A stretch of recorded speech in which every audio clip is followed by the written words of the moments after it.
for me are good. You hold my future. You're working all the time. You're the mountain mover. From sunrise to sunset, till the sun comes back up again. You're by my side. You started a good work in me. I know that you will complete it. You will see it through, yeah. I know that you're still working on me. And everything that you say you'll do, 'cause I believe that you are faithful, oh, you are faithful, oh, you are faithful. I'll trust your every word, 'cause I believe that you're working for my good. Yes, you're committed. From sunrise to sunset, till the sun comes back up again. You're by my side. You started a good work in me. I know that you will complete it. You will see it through, yeah. I know that you're still working on me. And everything that you say you'll do, 'cause I believe that you are faithful, oh, you are faithful, oh, you are faithful. You are my hope, you are my future. You are the mountain mover. You are faithful. You are my hope, you are my future. You are the mountain mover. You are faithful. You started a good work in me. I know that you will complete it. You will see it through, yeah. I know that you're still working on me. And everything that you say you'll do, 'cause I believe that you are faithful, oh, you are faithful, you are faithful,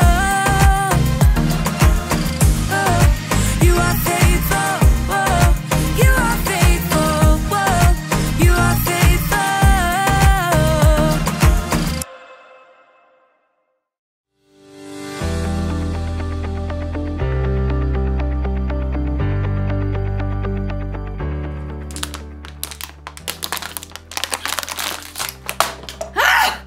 Hey everyone!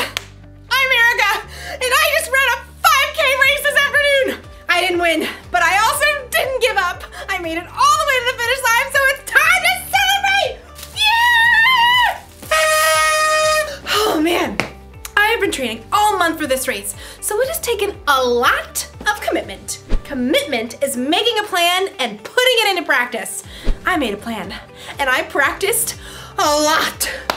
All that running.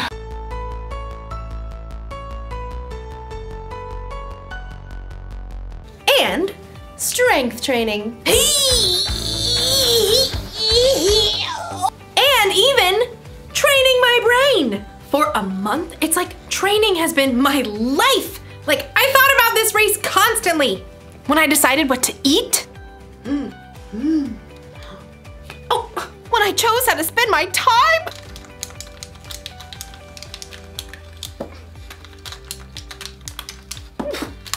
from morning until night, I kept my mind on the race. That's what you gotta do when you truly commit to something. Like, you've gotta live like it's important to you. Today's story is about a woman who lived her whole life that way. I'll see you when you get back. I've gotta get this party started! The Bible. It's 66 books of history, stories, letters, and poetry that fit together to form God's one big story. The epic adventure of how He created us and loves us so much that He made a way to rescue us. As we travel through the Bible, from Genesis to Revelation, we discover people who met God and found their lives changed forever. Now, for an amazing story, inspired by the book of Mark, chapter 12, verses 41 through 44. When Jesus rode into Jerusalem on a donkey the week before Passover, the crowds were excited. Hosanna!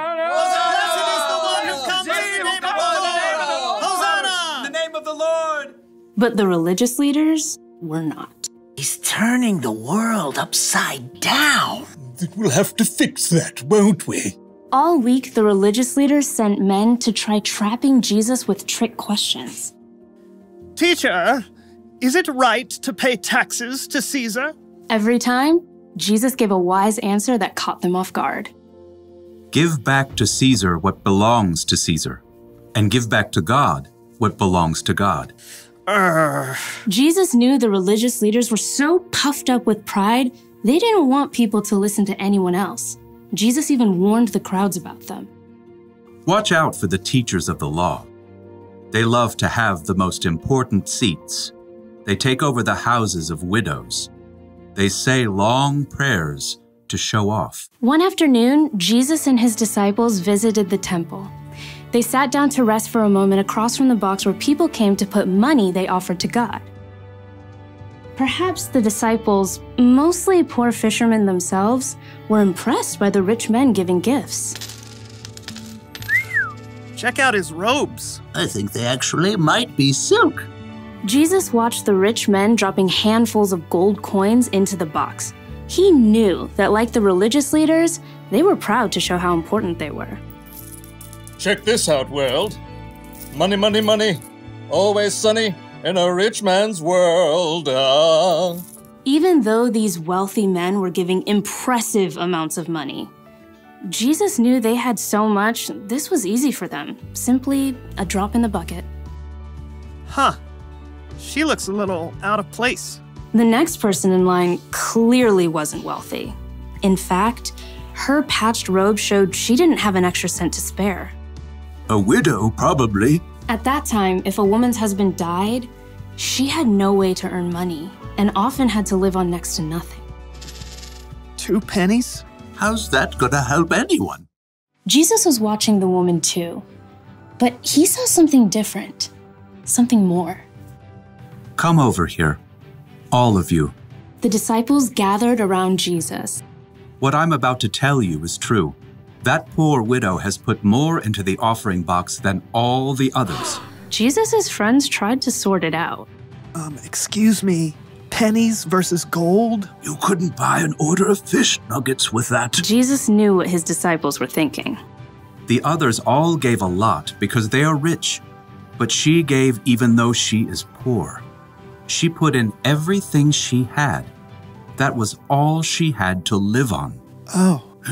When you put it like that. The rich men, like the religious leaders, were concerned with what things looked like on the outside. They didn't want to give in a big way that might force them to change on the inside. But the poor woman, who had almost nothing, chose to give everything.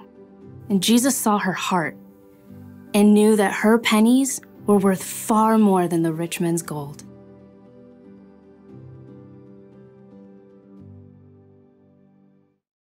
Nobody else thought a poor woman giving 2 small coins was a big deal. But Jesus saw the truth. Other people gave because they were rich. This woman gave everything she had because she was putting her trust in God. She was living for Him. And that's something to celebrate. Woo! Yeah! Living for God is about more than giving money. It's about trying to include God in every part of your day. It's about asking yourself before every choice you make, does this honor God? I could copy my friend's homework or do the work myself, like I'm supposed to. I'm gonna do the work. Or ask yourself, does what I'm about to do show love to others? My friend didn't get me anything for my birthday. Should I get even by giving her nothing?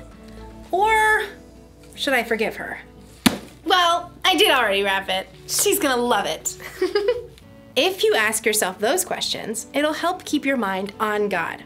It'll help you think about how Jesus lived and loved others. This probably won't become a habit overnight. That's why the one thing to remember today is this: practice living for God. The more you practice asking yourself, does this honor God? And does this show love to others? The more natural it becomes. It feels good to commit to something and stick to it. I'm glad I committed to running a 5K. I feel stronger and healthier, and between you and me, I think I'm going to start training for another one. But first, we celebrate! See you around!